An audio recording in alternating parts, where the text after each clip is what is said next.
Super. Écoute, j'ai appuyé sur enregistrer, donc voilà, on est J'ai parti. vu. T'as vu? J'ai vu. Ah, encore une fois, un grand merci de dire oui à ce gars qui t'a proposé un projet assez bizarre, dans le sens où on se connaît pas vraiment, et je t'ai offert une collaboration euh, la deuxième fois qu'on s'est parlé, on va dire. Oui, c'est juste. Mais je crois qu'il y a des fois, il y a des choses qui n'ont pas la même inertie. Et ça Hmm. veut dire il y a eu une forme d'accélération pour moi, en tout cas dans les temps que nous traversons. Ouais.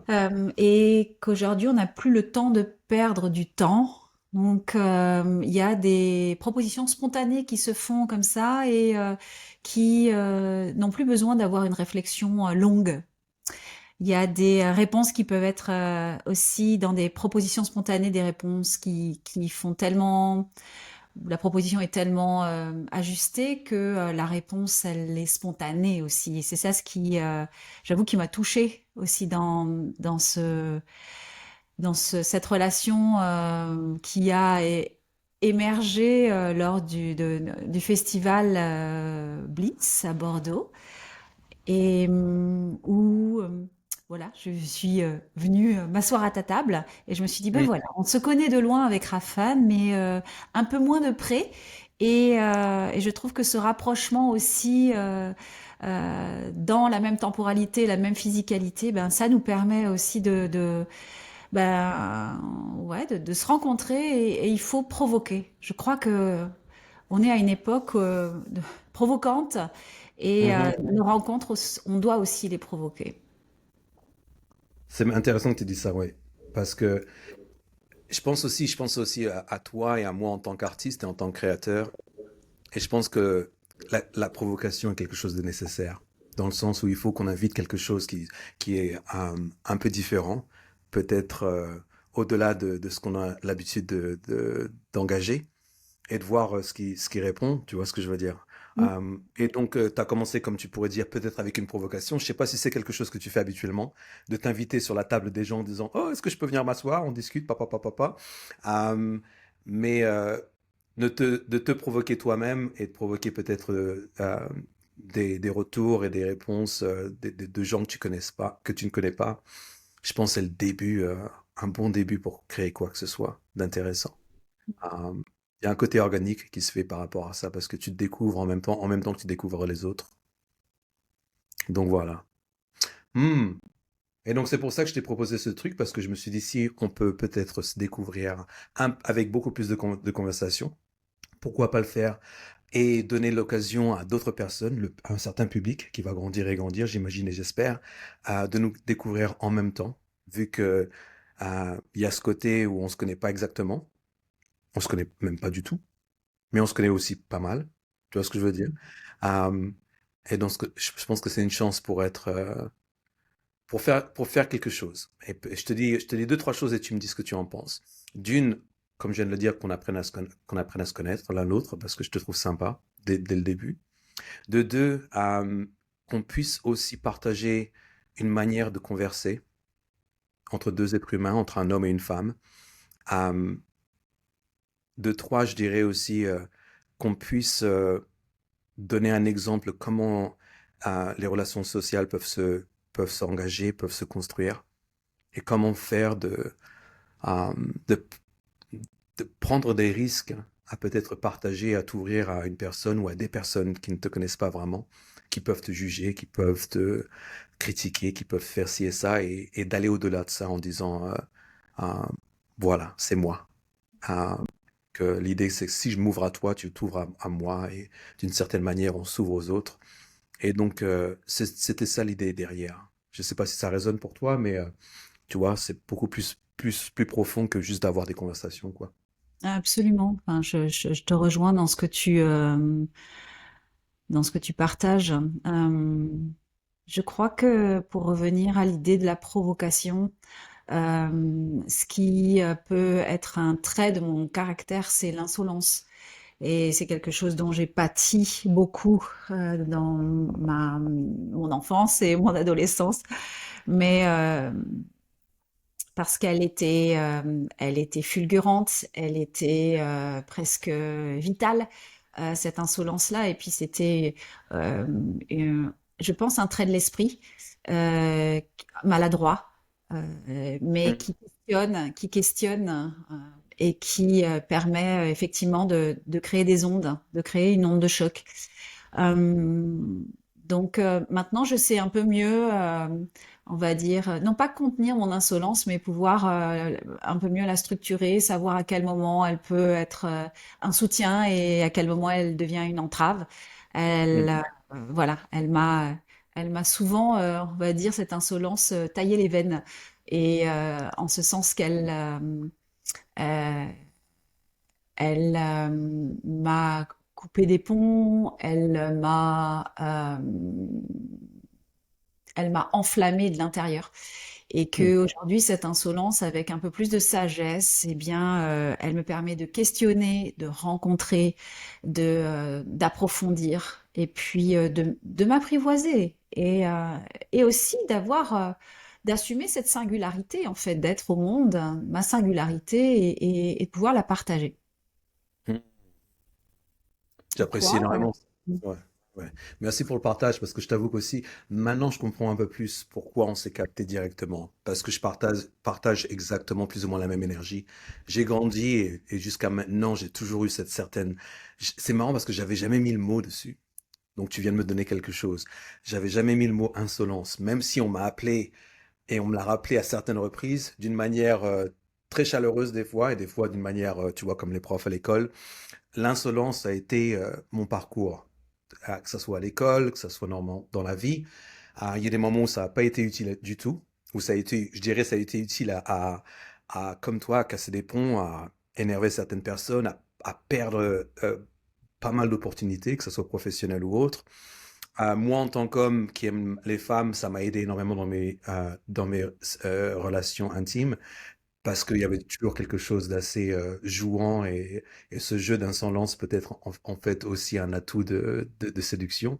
Et donc j'ai toujours vu ce côté positif et négatif à l'insolence d'une manière ou d'une autre. Mais comme tu l'as dit, savoir, savoir le mitiguer, pardon, le contrôler, savoir quand l'utiliser, savoir quand, l'ouvrir à fond et quand vraiment il faut savoir aussi tu vois, se réduire un peu par rapport à la manière dont, parce que très souvent, c'est même pas ce dont on parle, mais c'est de la manière dont on parle.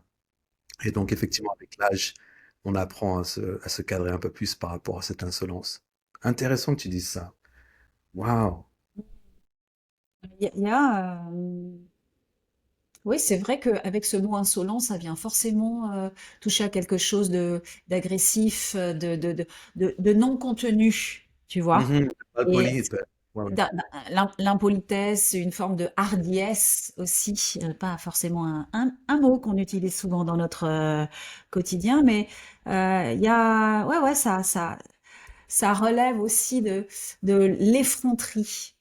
Et je Ah. me pose vraiment la question de qu'est-ce qui motive en fait, tu vois, l'insolence, parce que c'est une manière d'interpeller, de pouvoir, ouais, de pouvoir être entendu, vu, de Mhm. provoquer. Euh, Est-ce que l'insolence, ça vient de quelque chose où tu ne te contiens pas, il y a quelque chose qui est plus fort que toi et qui, en fait, on va dire, dépasse un seuil de politesse, ou dépasse en fait une construction en fait sociale où non, ces choses-là ne se disent pas, etc.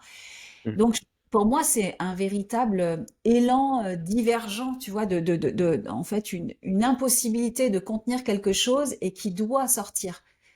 Donc Mhm. quelque part, j'ai envie de dire, c'est assez sain l'insolence. Ça m'arrange de dire ça peut-être Ça aussi. s'arrange. Ça nous arrange, mais je pense que je suis d'accord aussi, of course, bien sûr. Euh, Tu as posé la question, quelle était la motivation de ça? Je pense que si je dois mettre un mot dessus, je pense que c'est la curiosité.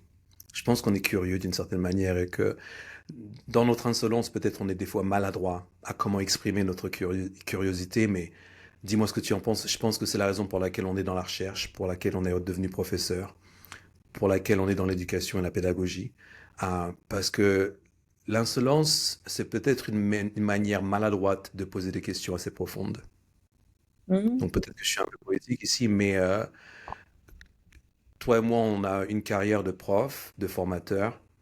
Euh, de ce qu'on a déjà partagé, on aime tout ce qui est profondeur de recherche, on aime les gens qui écrivent des bouquins, qui vont vraiment à fond dans leur domaine. Et ce qu'on a en commun, vraiment, c'est de vouloir poser des questions, des fois, qui perturbent.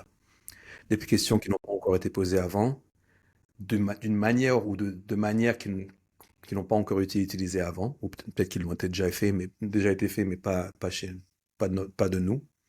Et donc, je pense encore que ce côté de curieux, avec un esprit qui bouge très très vite, nous fait des fois parler trop vite, d'une manière peut-être mal polie, ou un peu pas très bien cadrée. Mais je pense que vraiment la motivation derrière, c'est une curiosité, quoi. C'est de vouloir savoir plus et de vouloir peut-être avec ça partager ce qu'on apprend. Ouais, ouais, ouais. Je crois qu'effectivement, euh, je pense que l'insolence n'est pas contre, elle est pour. Elle, Mm. euh, elle vient, elle vient nous dévoiler quelque chose d'indomptable, en fait. C'est une force. Mm. Euh, j'ai envie de te dire que presque elle se sent dans le corps, en fait, cette insolence-là, avant de pouvoir enfin, traverser la barrière C'est des beau. mots. Voilà, eh bien, elle est somatique, cette insolence-là. Il y a, ouais, elle se ressent d'abord dans les tissus pour moi. Elle Ouais. se ressent. Est-ce qu'on peut aller jusqu'au fait de dire que cette insolence, cet acte d'être au monde, euh, eh bien, peut-être avec enfin, virulence et avec quelque chose de spontané. Il y a quelque chose de spontané aussi dans l'insolence. Pour moi, c'est c'est une espèce de vérité qui a besoin d'être dite et il y a une forme d'urgence aussi. Mhm. Je ne sais pas si on peut dire que c'est l'insolence, c'est comme un oui viscéral, tu vois, à une forme de vérité qui a besoin d'être dite, qui a besoin d'être partagée, qui a besoin d'être posée, nommée, quoi. Mhm. Ah, est-ce que l'insolence, ça peut être aussi un refus de, je sais pas, d'une forme de dissociation, parce que quand tu parles ta vérité, quel que soit le moyen dont on le fait, avec lequel on peut le faire, c'est un refus de se dissocier, en fait, ou c'est un refus d'accepter un masque ou une croyance ou une construction, en fait, qui nous éloignerait de notre vérité vraie. Donc, est-ce que Mhm. l'insolence, c'est pas une espèce de euh, percée de sa propre vérité qui a besoin de voir le jour, en fait? J'aime beaucoup ça. Et je t'avoue que en tant que parent, je me dis, ouh, c'est intéressant qu'on parle de ces choses-là de nous-mêmes de cette manière, mais quand nos gamins ou nos élèves, tu vois, nos enfants sont insolents, on ressent ces choses-là un peu différemment. Donc c'est pour ça aussi, comme on disait tout à l'heure, d'apprendre à cadrer cette insolence et à l'utiliser, à l'optimiser d'une certaine manière un peu plus mature, un peu plus mûr, et aussi quelque chose d'intéressant, je pense, à faire au niveau travail personnel et individuel. Tu viens de parler de spontanéité. Euh, Peut-être on peut passer sur le cas où, et ça revient un peu à ce que tu as dit au début de cette conversation, dans le sens où de se prendre moins la tête, de réfléchir moins, d'y aller au ressenti. Par exemple, de recevoir une offre ou une proposition de quelque chose, de taper sur ton ressenti, d'avoir cette prise de conscience, c'est déjà une chose, mais de partir directement là-dessus sans trop te compliquer la chose. De la manière dont on le fait en ce moment, tu vois, c'est notre deuxième conversation, vrai, en dehors du plis. C'est notre première fois à utiliser cette plateforme. Euh, c'est ta première fois à utiliser ton micro. Il faut que je raconte ça aux gens parce que ça va leur faire rire. Il y a 15 minutes, ton micro était branché dans la prise électrique et non pas dans ton ordinateur. Oui, Euh, effectivement.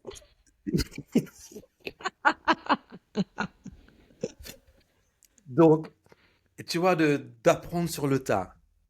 Et je pense que d'apprendre sur le tas est tellement une capacité que j'aimerais et que je veux tout le temps partager à mes élèves, mais aussi aux profs que je forme, dans le sens où on veut, la plupart d'entre nous en tant qu'être humain, et je pense que c'est la même chose dans tous les pays, c'est une manière naturelle. On veut des choses finies, on veut des choses qui ont déjà une certaine envergure, un certain poids. Mais le fait est que on apprend en faisant des erreurs, on apprend en étant un peu bête, on apprend en posant des questions non seulement insolentes, mais aussi assez stupides des fois, et de se permettre ces erreurs, se permettre, tu vois, des fous rires par rapport à des trucs qui sont assez cons. Je pense que c'est vraiment nécessaire à vraiment développer soi-même, développer son travail, développer son enseignement, développer sa pratique, là où j'aimerais qu'on parte après. Euh, et donc sur ce côté de spontanéité, d'intelligence, de curiosité, de recherche, mais aussi euh, d'écoute, je pense qu'on a beaucoup à enseigner, beaucoup à apprendre par rapport à tout ce qu'on vient de discuter. Euh, Laisse-moi être insolent, s'il te plaît, Mais et te poser des be questions my guest. un peu plus personnelles. Mhm. J'ai demandé à IA quelles sont les questions que je devrais poser à une personne que je connais pas encore. Et j'ai pas donné de contexte du tout. Donc la personne ne sait pas, pardon, l'IA ne sait pas si c'est professionnel, intime, personnel ou autre. Mais des choses comme quel est le signe astrologique, quels sont les plats préférés de cette personne, euh, quelles sont les valeurs qu'elle promouvoir, Qu'elle promeut. qu'elle promeut, merci. Et il y avait une quatrième qui va me remettre en tête. Donc, première question insolente. Quel est ton signe astrologique? Hmm. Eh bien, je suis un taureau. Je sais pas ce que ça veut dire, mais je te demanderai ChatGPT, taureau, voilà. Ok. Mhm, mhm. Plat préféré? Aïe, aïe, aïe, aïe, aïe. J'aime la salade grecque. Sérieux? Bah ouais. Oh, je juge pas, mais bon, je pensais comme tu allais dire un plat, un truc sérieux, quoi, un truc lourd avec de la Mais viande, avec des... ah ouais, un ragoût. En fait, je suis tellement curieuse que j'aime beaucoup, beaucoup de choses, donc c'est assez complexe, en fait, de Mhm, faire un choix. Et c'est un peu le thème de ma vie, tu vois, faire des mhm, choix. J'ai été élevée avec un père qui m'a dit travaille plus que les autres pour te donner le choix. Et donc, mhm, cette phrase-là, eh bien, elle s'est vraiment ancrée au cœur de mes cellules et ce qui fait que je suis une énorme bosseuse, pour ceux qui me connaissent. Euh, mhm, it's insane. Euh, mais, mais je crois que j'ai été tatouée au fer rouge avec cette phrase mhm, au fait, de travailler plus pour se donner le choix. Et qu'au bout d'un moment, en fait, quand on a, de me donner le choix, de trop de choix, eh bien, je peux être perdue par trop de choix. Voilà. Donc, pour revenir à la nourriture, il y a tellement de choses que j'aime. Euh, En fait, je suis tellement curieuse et tu parlais de ça tout à l'heure que à à chaque fois, pour moi, c'est une opportunité de manger, de déguster quelque chose, et d'y être avec la curiosité de l'enfant, c'est-à-dire de faire ce travail de gommer le référentiel. mhm, Et moi, ça me questionne et ça m'accompagne en fait à travers sur ce chemin de vie, euh, dans mes accompagnements aussi, mais de dire ah tiens, euh, et si j'avais pas de référentiel, est-ce que j'apprécierais cette chose comme si c'était la première fois? Et je pense que j'aime vivre ma vie de cette manière-là. Autant ma sœur, elle dit ouais, mais moi je vis chaque moment comme si c'était le dernier. Ben moi, en fait, je vis chaque moment comme si c'était le premier. Et comme ça, toute la construction, en fait, tout le référentiel, il mhm, peut être une aide, mais aussi il devient une entrave parce qu'on va tout le temps comparer. Est-ce que c'est mhm, mieux? Est-ce que c'est moins bien? Et le mental, il sait faire ça, il sait trop bien faire ça. Et c'est ça mhm, aussi qui va nous induire des états d'insatisfaction, de frustration. Et c'est des états que j'aime pas forcément vivre en fait. Donc si je me dis c'est la première fois, eh bien j'ai la curiosité de l'enfant. Et Mhm. c'est la manière dont je guide mes étudiants et mes élèves, c'est bah, fais en sorte que ce soit la première fois, ce mouvement-là. Et si c'était la première fois que tu le faisais? Et ça veut dire que le mouvement d'après, il peut pas être le même. Donc il ne peut pas y avoir en fait de clonage du mouvement parce qu'on est chaque fois différent. Il y a eu des battements de cœur, il y a eu un processus de digestion, un processus peut-être de mentalisation ou whatever. Ce qui fait que, ben, est-ce que je peux renaître en fait à chaque instant, à chaque expérience, à chaque exposition en fait à ce monde? Mhm. Peut-être que la nourriture est un joli biais pour le faire. Mhm. Je pense aussi. Bah, il y a quelque chose de tellement... tu as utilisé le mot somatique, mais il y a quelque chose tu vois, dans le palais, quoi, au niveau du goût, au niveau des sensations, au niveau de la sensualité qui vient avec, que, que ça va, que ça va dans le sens.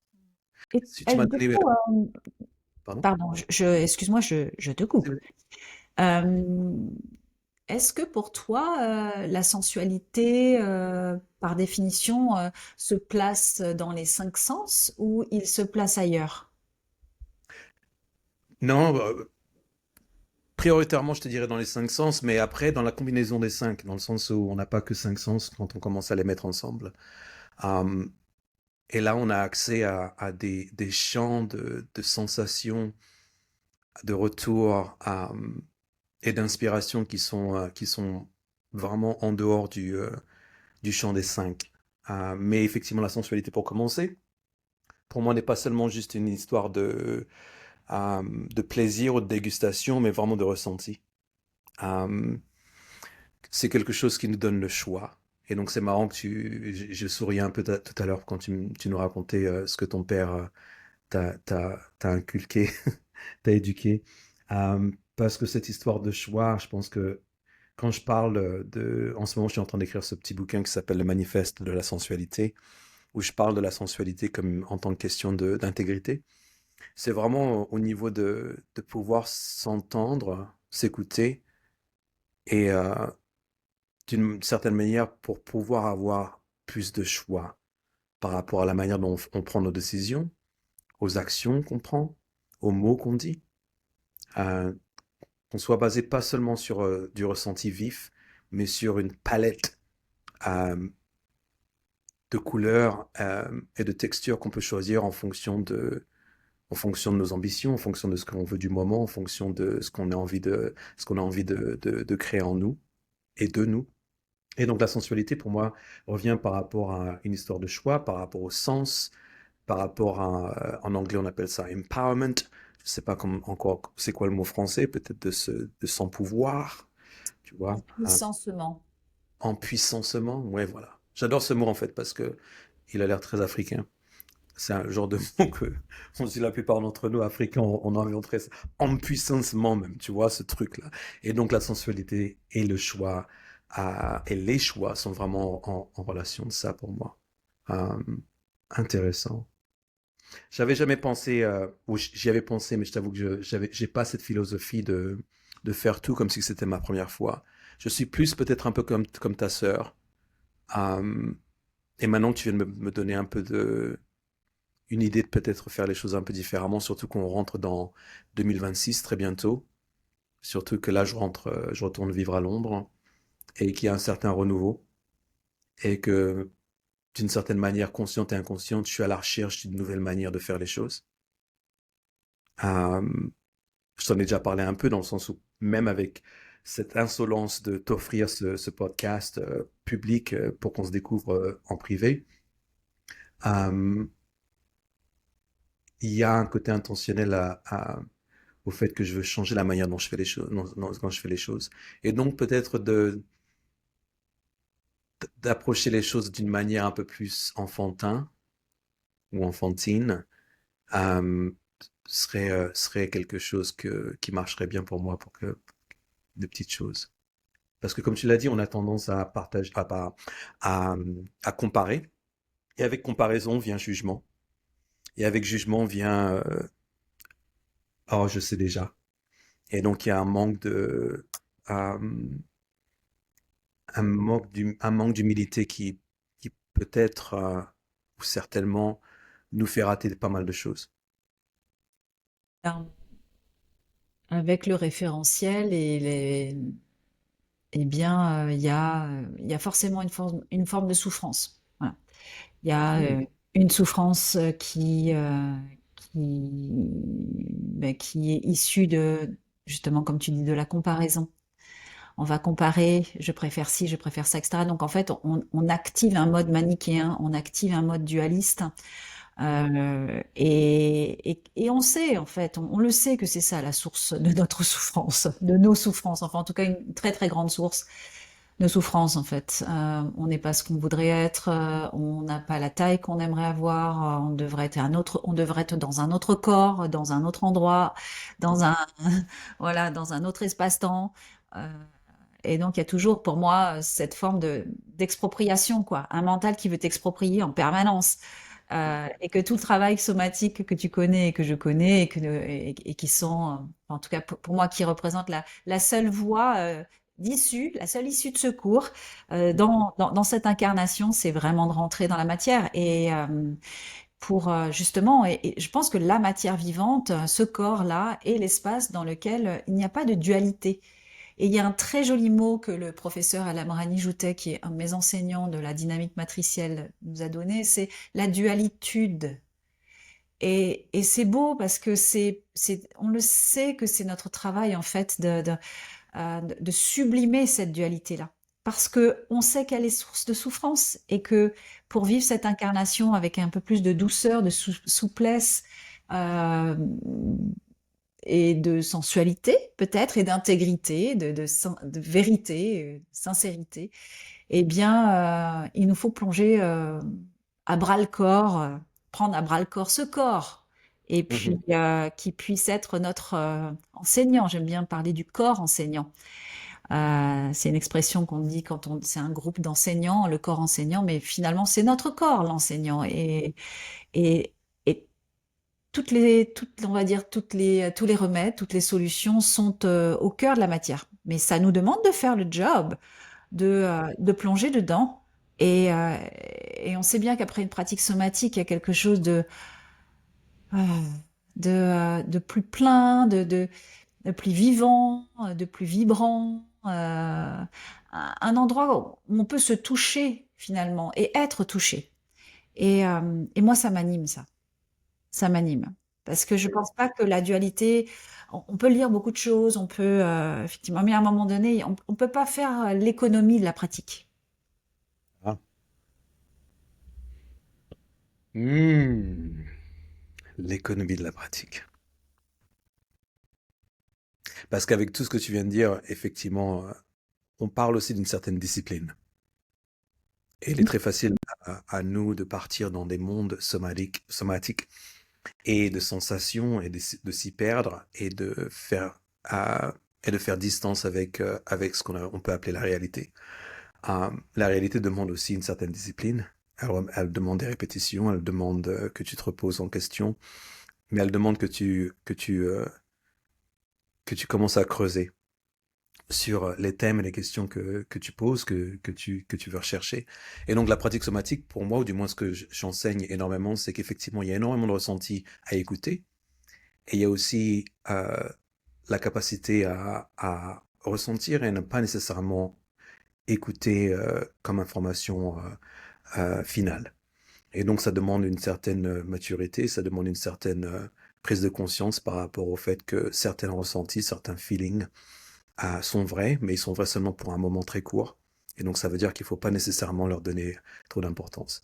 Et ça, je parle de là d'une maturité qui vient avec de la pratique, avec des années, avec des questions un peu plus profondes, un peu plus claires, un peu plus précises.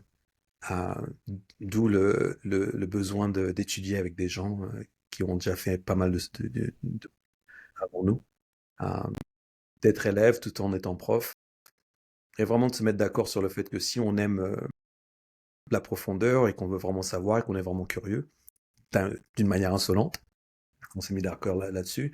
Il y a aussi un prix à payer. Et ce prix à payer, c'est de ne pas partir dans de se couvrir et se cacher derrière nos bonnes intentions. Et de vraiment, euh, non pas seulement mettre les points sur les i, mais je veux dire de se donner la permission d'être prétentieux ou prétentieuse et de se dire, je vais aller un peu plus profond, un peu plus profondément que la plupart des gens autour de moi le font, que je l'ai fait avant, et je vais me permettre de poser des questions à moi-même et aux autres, et peut-être de creuser à des endroits où je vais pas trouver grand-chose, mais d'une certaine manière, peu importe, parce que c'est pas vraiment dans les résultats, hein. C'est pas vraiment les réponses qui comptent, c'est plus les questions, c'est plus la recherche. C'est le fait que je sois vraiment dans la pratique, je sois à l'écoute de mon corps et des corps et que je fasse partie aussi d'un corps enseignant, d'un corps d'artistes, d'un corps d'êtres humains qui sont là pour faire évoluer le travail, la pratique, l'humanité, et si ça, si ça. Et donc, j'apprécie énormément ce que tu viens de partager. Euh, Mais hmm, tu vois, cette pratique-là, et tu parlais de discipline, et en tant que danseuse et pratiquante de yoga et de pilates et de plein d'autres choses, euh, ce mot de discipline, il a été très fort. En fait, il m'a forgé et il m'a donné un cadre, il m'a donné une structure. euh, hmm, et j'avais besoin de ces structures-là et de ces disciplines-là pour pouvoir en fait me contenir en fait. Donc mhm, j'ai fait beaucoup de sport en compétition, j'ai fait beaucoup de choses en parallèle qui, qui, qui me permettaient en fait de me contenir, contenir ce feu-là et pour tenter qu'il me brûle pas trop. Euh, et, et puis, avec les années, la discipline est devenue, tu sais, on dit, c'est Sri Aurobindo qui dit, par exemple, la discipline est une aide, hein, la discipline devient une entrave. À quel hmm, moment, en fait, il y a ce turning point entre c'est un soutien et à quel moment ça devient une entrave? Et mhm. je pense que ouais, ça exige une forme d'écoute et la discipline à un moment donné est devenue une entrave pour moi. Et il a fallu que je l'alchimise, cette discipline-là. Parce que c'était ma colonne vertébrale et qu'à un moment donné, elle a dû se transformer et pour que je puisse continuer à évoluer. Et, mais c'est littéralement mon corps qui a dit, la discipline, je peux plus. J'en peux Intéressant. plus, en fait. Et donc, ça m'a demandé de transmuter cette discipline en dévotion. Et j'aime ça, en fait, que la discipline devienne une dévotion envers soi, envers le vivant, en fait. Parce qu'en tant que représentante, représentant du vivant, on a cette responsabilité de continuer à faire évoluer la matière. Et on sait aujourd'hui que quand tu fais évoluer, quand tu apprends quelque chose, en fait, ça fait évoluer le collectif. Il y a plein de démonstrations scientifiques au niveau de laboratoire, par exemple, où on va dire qu'il y a un rat qui fait une tâche en 47 secondes, et puis l'année d'après, il va le faire en 37 secondes. Et puis dans 10 ans après, il va le faire en 32 secondes, etc. Et ben, on s'est rendu compte que, en fait, par exemple, des rats à tel endroit de la planète vont améliorer un rendement ou améliorer une tâche, eh bien, il y a une répercussion sur des rats à l'autre bout de la planète. Donc, en fait, nous sommes reliés les uns aux autres par quelque chose qui s'appelle le morphogénétique. Ça veut dire qu'on peut on se soutient et c'est comme ça que il y a une évolution de l'espèce, de nos espèces. C'est que quand quelque chose se fait à un endroit de la planète, ben ça vient résonner dans la toile en fait du vivant. Donc notre responsabilité, elle est au niveau du collectif et on le sait aujourd'hui qu'on ne peut plus être sur un individu. Mais la tâche, c'est la tâche du colibri, c'est de faire son ouvrage pour que ça puisse nourrir le collectif et le vivant. Hmm. Donc la dévotion, elle se place à un endroit où euh, je place cette dévotion-là pour le vivant. c'est-à-dire tout le vivant et toute la phylogénèse avant nous, et, Mhm. et toute l'évolution en fait du vivant après nous. Il y a, il y a en 9 mois, on retraverse en fait toute l'évolution de la vie sur la planète. C'est nos 9 mois de gestation. Donc, on porte tout le vivant en nous. On a tous les schèmes neurocellulaires en nous. On a tout ça.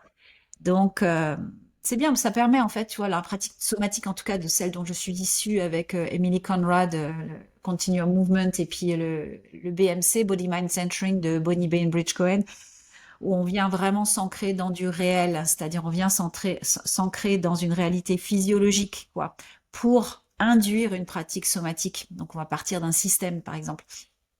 Et, euh, et donc il y a une responsabilité dans nos pratiques et dans ce qu'on enseigne et dans ce qu'on pratique, nous.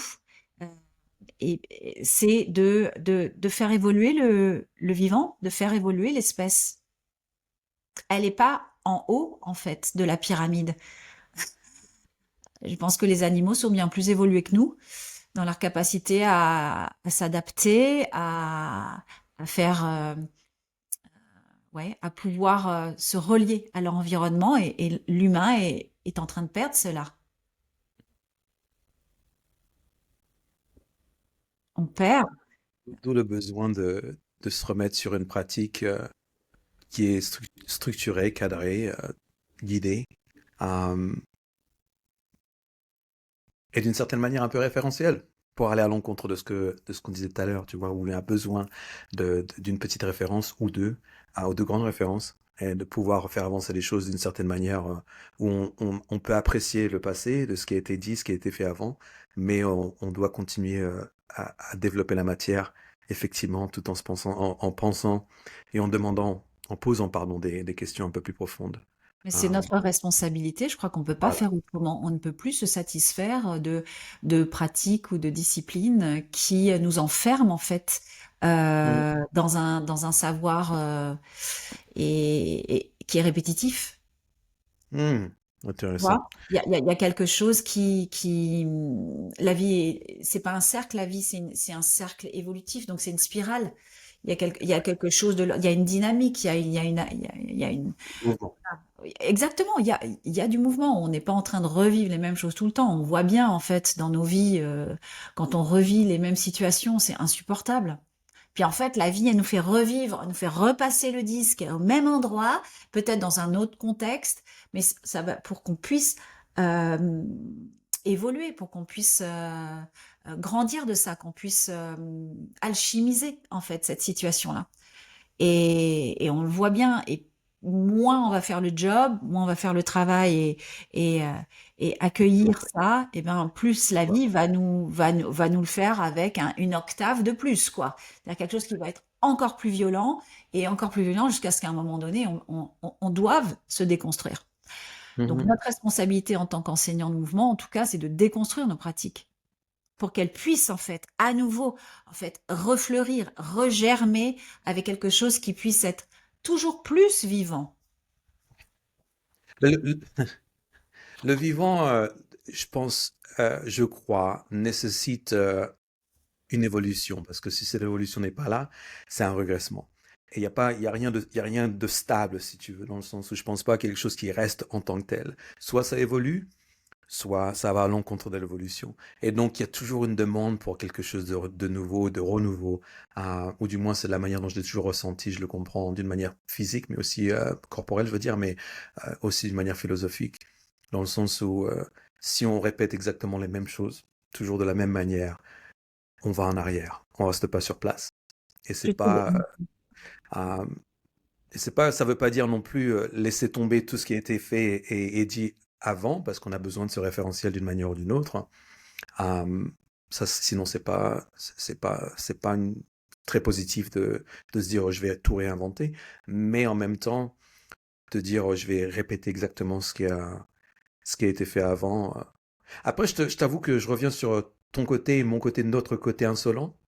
Je te parle ici de mon expérience, par exemple, avec l'Ashtanga il y a 20 ans de ça, quand j'ai commencé le yoga. Dès le départ, ça m'intéressait pas du tout de répéter exactement les mêmes séquences. qui ont été faits, soi-disant, pendant des années, des années, des années. Je ne le voyais pas. Je ne voyais pas l'évolution possible pour moi là-dedans. Mais aussi, d'une manière collective, j'avais pas le vocabulaire à l'époque je ne voyais pas quelle évolution collective ça pouvait nous apporter. Bon, après, je t'avoue qu'il y a effectivement des choses très positives par rapport à la pratique, par rapport au principe d'une pratique comme celle de l'Ashtanga où les choses se répètent et évoluent, mais d'une manière très lente, à comparer en tant que danseuse, tu sais exactement de quoi je parle, à comparer avec des choses qui sont beaucoup plus créatives. Il y a ce cercle ou ce cycle de répétition qui permettent aux personnes, aux pratiquants et praticiennes, pardon, de vraiment se poser. J'apprécie, je comprends ça tout à fait. Mais il y avait ce côté, pour moi, viscéral qui était manquant, ce côté sensuel qui était manquant. Et quand je dis sensuel, je parle d'écoute au jour du jour, où les besoins sont différents d'un jour à l'autre, et en tant que tel, la pratique doit être différente en tant, d'un jour à l'autre. Il y avait quelque chose là-dedans qui me manquait. Et après, je pense que ce côté insolent n'est pas nécessairement le cas de tout le monde. Ce côté TTDH, comme on l'appelle, n'est pas nécessairement celui de tout le monde. Mais il y avait toujours quelque chose pour moi qui ne... Dès le début, hein, je t'avoue. Dès le début, il y avait quelque chose qui me paralysait et qui me faisait ressentir beaucoup moins. Et je pense que c'était le petit souci que j'avais dès le début. Et donc je savais d'une manière consciente, vraiment inconsciente au départ, mais maintenant que j'y pense, je pense que j'étais assez conscient que j'allais créer ma propre école, que j'allais créer mon propre vocabulaire, non pas parce que je voulais manquer de respect aux anciens, mais parce que je savais que ça exprimait pas mon ressenti quotidien et ça ne ressemblait pas non plus à la vie que je voulais mener et à l'art, tu vois, et au côté artistique que je voulais vivre et vraiment offrir au monde. Euh, mais en même temps, à l'écart de toi, j'ai pas reçu la même discipline. Donc, ce que je veux dire par là, parce que je t'écoutais tout à l'heure parler de la discipline, où tu parlais c'était une aide, et puis après, c'est devenu une entrave. Ce qui est vachement intéressant, parce que moi, je t'avoue que c'est le contraire. Où je n'ai pas reçu beaucoup de discipline. J'avais une certaine constance, dans le sens où je faisais du sport tous les jours, du lundi au samedi, mais je faisais 5 ou 6 sports différents. Et donc, j'ai toujours grandi avec ce truc où j'avais besoin de changement, changement, changement, mais changement toujours en mouvement. Le mouvement était la constance. Mais le truc que je faisais, dans lequel je bougeais, n'était vraiment pas discipliné. Dans le sens où, comme je suis sûr que tu es d'accord, tu peux seulement évoluer à un certain niveau quand tu fais 5 choses, 6 choses en même temps, à la fois. Tu vas vraiment jamais dans la profondeur du truc. Et donc, je trouve ça intéressant parce qu'à l'âge de 35-36 ans, j'ai commencé un master en chorégraphie. Donc, j'ai pas de formation de danseur, mais grâce au travail de Space and Flow, à l'évolution et de tout ce que j'avais créé au niveau chorégraphique, on m'a laissé rentrer sur un master de chorégraphie sans être danseur. Et là, j'ai commencé à prendre des cours de danse à l'âge de 36-37 ans, pour la première fois de ma vie. J'avais dansé toute ma vie, tu vois, que ce soit, je veux dire, social et dans la rue, quoi que ce soit.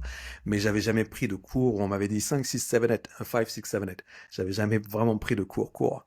Et voir aussi ce côté créatif.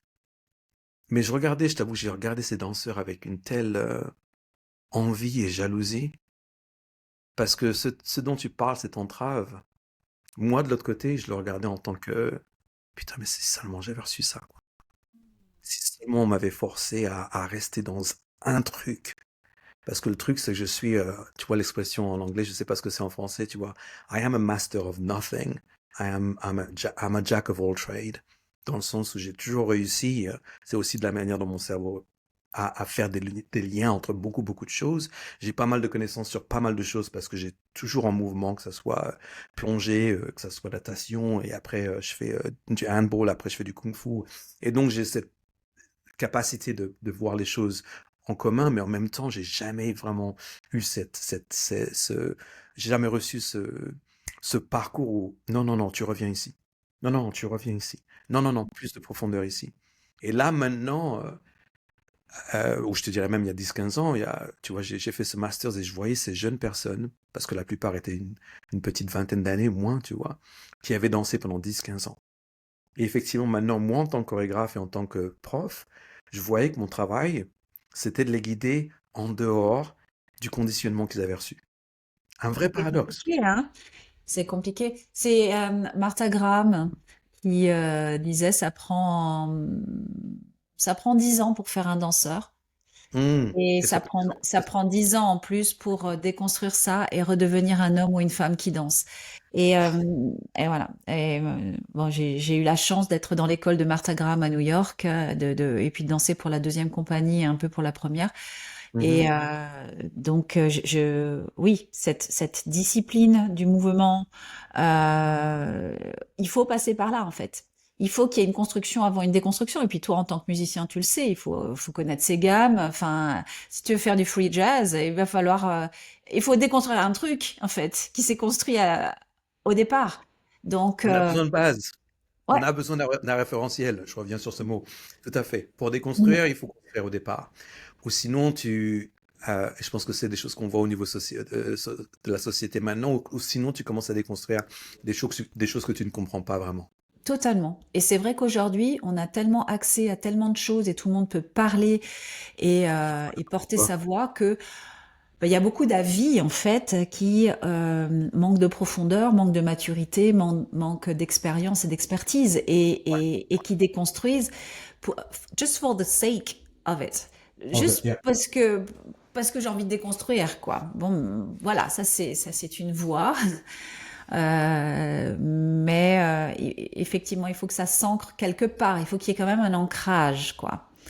Donc, effectivement, comment faire ce doux mariage euh, de structure et de fonction, de structure et de connu et d'inconnu, de structure et de spontanéité. Ouais, ça m'anime beaucoup, ça. Ça m'anime Hmm. beaucoup, notamment parce que ça fait 15 ans que je suis dans le milieu du fascia et que on le sait que dans le milieu du fascia, il y a la répétition, en fait, le fascia n'aime pas la répétition.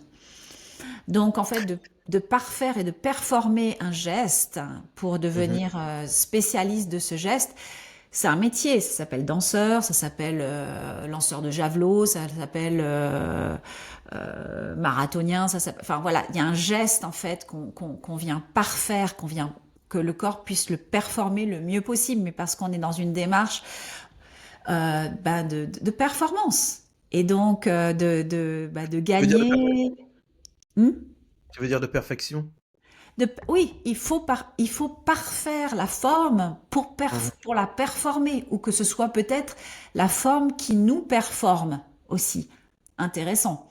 Mhm. Tu vois, où est-ce Mhm. qu'elle se place la performance? C'est-à-dire, tu aiguises tellement ton corps à un point que il s'est tellement spécialisé soit dans un geste, par exemple chez les Mhm. athlètes, ou alors chez les danseurs, où ce sont des athlètes hors normes. Il faut le D'accord. dire.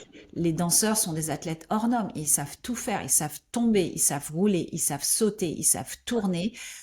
Ils savent avoir ils ont des amplitudes de dingue. Ils ont de la fine motricité. Ils ont de l'expressivité. Enfin, c'est un métier exceptionnel et en plus qui dure si peu de temps.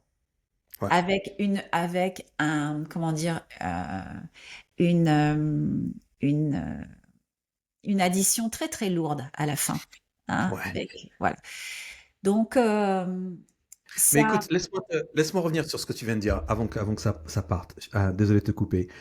C'est marrant que tu dises ça et que tu l'expliques de cette manière. J'apprécie énormément, je vais te dire pourquoi. Parce que j'ai fait ton atelier au Bliss, à Bordeaux, il y a le mois dernier, et je t'ai entendu dire cette phrase: le fascia n'aime pas la répétition. Directement, mon oreille a fait: il va falloir que j'en parle de ça. Qu'est-ce qu'elle veut dire? Parce que de ce que je comprends du fascia et de par rapport à l'angle de mes études et de ma pratique et de mes enseignements, c'est pas exactement vrai. Mais de la manière dont tu viens de l'expliquer, maintenant je comprends ce que tu veux dire. Parce que pour moi, répétition, ça veut pas dire perfectionnement, ça veut dire neural pathway. je sais pas c'est quoi, champ neural en français. C'est-à-dire que pour que on construise un champ entre notre corps et notre cerveau, ou ce qu'on appelle, c'est quoi le mot en français? Je suis sûr que tu l'as, neural pathways. Un chemin neurologique. Les chemins neurologiques, on a Sillon besoin de neurologique. répétition. Et donc, tu vois, encore une fois, on parle des biais qu'on a par rapport à ça. Donc, je t'ai entendu dire cette phrase, j'ai dit, mais qu'est-ce qu'elle veut dire par là? Et donc, tu veux dire, effectivement, avec ton passé, avec tes connaissances effectivement, quand on parle dans la répétition de la forme, où vraiment l'ambition, c'est une perfection, je comprends tout à fait ce que tu veux dire par le fascia n'aime pas ça du tout. Parce que là, on se rigide. On parle dans une rigidité qui va à l'encontre d'une forme organique, corporelle. Et de l'autre côté, je me disais, ah, attends, mais la répétition, c'est là où tu découvres des choses de profondeur, tu vois aussi. Oui, tout à fait. Intéressant. En fait, c'est toujours c'est l'ambiguïté des mots et la finitude des mots. C'est-à-dire qu'à un moment Mhm. donné, le mot, tu peux plus extraire de jus. En fait, c'est comme quand tu presses ton orange. À un moment donné, il y a plus rien, il y a plus de jus. Et donc, il y a des mots comme ça euh, qui euh, qui perdent de leur essence. Et je pense qu'il y a des mots, on voit bien en fait avec l'évolution de notre langage, il y a des mots, on doit lâcher des mots parce qu'ils ont été trop usités. Et puis il y en a d'autres, en fait, ce sont des bastions et il faut qu'on les protège et il faut il faut faire un acte de résistance. Et pour moi, Hmm. un des mots un des mots qui a beaucoup de mots à la mode, effectivement, la somatique est un mot pour lequel je m'engage corps et âme. Donc, pour revenir sur le fascia, il n'aime pas la répétition. Pourquoi? Parce que de refaire plein de fois le même mouvement en automatique va venir en fait le rigidifier, il va venir se fibroblaster Ouais. et euh, et quand je parle de répétition, ben, tu vois, en fait, quand on est justement dans la recherche d'une forme, ou une pose ou un asana ou un mouvement, par exemple, qu'on fait et qu'on refait, euh, dans le but de le parfaire et de le performer, n'est-ce pas? C'est souvent ce qu'on peut avoir, et je l'ai fait, moi je l'ai enseigné aussi comme ça, pour que les gens fassent bien le mouvement, tu vois. Mhm, Parce que mhm. c'est une manière dont on nous a enseigné à enseigner. Il faut que les gens réussissent. C'est-à-dire que tout à coup, la forme, l'asana, est un but en soi. Ouais. Et c'est notre problématique, donc pour nous les Bien enseignants du sûr. mouvement, c'est que nous confondons le moyen et le but, tu vois? Tout à Et fait. que dans la plupart des pratiques, ce sont des pratiques qui sont linéaires. Mhm, Et, et ça veut dire que quand j'entraîne trop mon tissu et mes, mes tissus, mes articulations, etc., à travailler tout le temps dans la même orientation, je mhm, viens réduire le champ, en fait, de sa capacité à s'adapter. Et vu que l'adaptabilité, c'est l'intelligence du vivant, eh bien, je viens réduire, en fait, ce scope, cette fourchette. C'est mhm, pour ça qu'aujourd'hui, on ne peut plus se contenter de pratiques linéaires qui refont tout le temps les mêmes fentes, les mêmes guerriers 1, les mêmes guerriers 2, les mêmes guerriers 3, etc., etc. Donc c'est à un moment donné, et c'est une vraie question ouverte, c'est à quel moment ma pratique est une aide, à quel moment elle devient une entrave, à quel moment, en fait, je conditionne un corps qui est déjà conditionné, à quel moment je ramène une forme de confort parce que je sais bien faire la forme, donc je peux me complaire dans mhm. cette expertise-là. À quel moment donné, il faut déconstruire la pratique. Parce que tu l'as monté, tu l'as monté, tu l'as monté, tu as augmenté ton niveau d'expertise, et à quel moment donné, tu peux pas rester là parce que comme tu sais, il va y avoir un effondrement, il va y avoir une blessure, et on sait que dans des pratiques très exigeantes, il y a énormément de gens blessés, il y a énormément d'enseignants blessés, de profs de yoga blessés, de profs de pilates blessés, et c'est un espèce de tabou.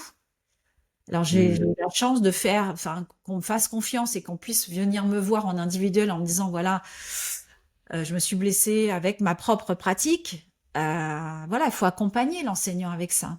Dire ok, donc il y a quelque chose à déconstruire là. Euh, donc, le fascia a besoin d'omnidirectionnalité. Elle a besoin de se retisser en 3D, de se retisser non pas simplement du centre, c'est un centre qui ordonne à la périphérie de bouger, un aller-retour qui est permanent.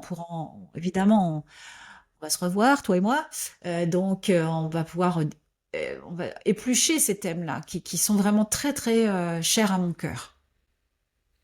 J'apprécie énormément. Eh bien, écoute, je pense que les questions que tu viens de poser sont la meilleure manière de conclure cette première conversation, de donner à nos auditeurs et auditrices la chance de penser à ces petites choses. Et j'aimerais aussi inviter tous les auditeurs, auditrices à venir à répondre et à nous faire des retours sur ce qu'on vient de dire, la manière dont on vient de le dire. On va se mettre... je vais lancer ce petit podcast sur Substack. Célina et moi, on s'est mis d'accord pour qu'on utilise ça en tant que notre site internet, si vous voulez, mais ça sera aussi sur YouTube, j'imagine sur nos deux chaînes. Mais vraiment, on aimerait beaucoup que Substack soit l'endroit où on reçoit le plus de commentaires parce que c'est beaucoup plus facile à discuter, à réagir. Célina et moi, on peut répondre de nos côtés individuellement et collectivement aussi. Et donc, l'invitation ici, c'est que non seulement vous répondez aux questions que Célina vient de poser, et vous nous donnez vos ressentis par rapport à ça, et qu'on continue cette conversation. On va continuer la semaine prochaine, n'est-ce pas? Oui. L'idée de Encore et en douceur, c'est qu'on se rencontre 1 ou 2 fois par semaine et qu'on réagisse sur certaines petites choses. Donc, on vient de vous poser des questions. À vous aussi de nous poser des questions et de nous donner pardon, des choses sur lesquelles vous aimeriez qu'on rebonde. Rebonde? Qu'on rebonde ou qu'on rebondisse, au Ou choix. qu'on rebondisse. Voilà. Ok? Pourquoi pas? Si ça vous branche. Selena, c'était super. Je sais que tu dois partir et enseigner une masterclass, donc on va pas te garder trop longtemps. Euh, Si. je te dois un grand, grand merci de me faire confiance avec ça. Euh, Parce que j'apprécie énormément toi et ta douceur et tes connaissances, mais aussi le fait que tu as l'air de, de, de me faire confiance. Et donc ça me fait chaud au cœur. Donc merci énormément. Ça relève de la reconnaissance, tu sais. Hmm, On peut se reconnaître. Et ça peut se faire en une fraction de seconde. Donc, mhm. nous nous sommes reconnus. Dans notre manière insolente, on l'a fait, effectivement. Donc, En tout, les insolents. en tout cas, je pense que et toi et moi, nous aimons faire bouger les lignes. Mhm, Car il n'y a pas de ligne droite dans le corps. Donc, et faire bouger les lignes en français, ça veut dire questionner, interroger, justement avec ce brin d'insolence. Et franchement, lorsque tu m'as proposé ce format que je ne connaissais pas, j'étais invitée évidemment sur plusieurs podcasts. Et puis, l'idée il y a 3 ans a été de me dire, ah, peut-être que moi aussi je pourrais avoir mon podcast, etc. Mais en fait, trop de gens avaient déjà un podcast et ça me saoulait. Je sais pas faire comme, voilà, à un moment donné, quand il y a trop de gens qui font quelque chose, je dois faire le contraire. Donc je me suis mhm, dit, dans le doute, abstiens-toi. Mais en revanche, cette formule que tu me proposes là, eh bien, je la trouve vivante, je la trouve dynamique, je trouve qu'elle est frappée au coin du bon sens, en ce sens qu'aujourd'hui, alors que l'IA, qui est une aide et mhm, qui peut-être va devenir une entrave à un mhm. moment donné, eh Très bien, certainement. pour qu'on puisse vivre cette époque-là en se reliant les uns aux autres et en osant sortir de la pensée unique, du mouvement unique, mais plutôt de développer une forme de discernement, de développer en fait l'esprit critique. Ça, c'est une grande forme d'intelligence en fait, Mhm, et c'est que ensemble qu'on va pouvoir le faire. Donc très bien dit. merci vraiment de rebondir sur nous, comme nous avons rebondi l'un sur l'autre, de Mhm. rebondir sur nous pour qu'est-ce que ça fait bouger en fait comme ligne de, de pensée. Et je pense que encore et en douceur à cette vocation. Je te remercie, Rafan. Merci à vous. Allez, à bientôt. Bisous, bisous. Ciao.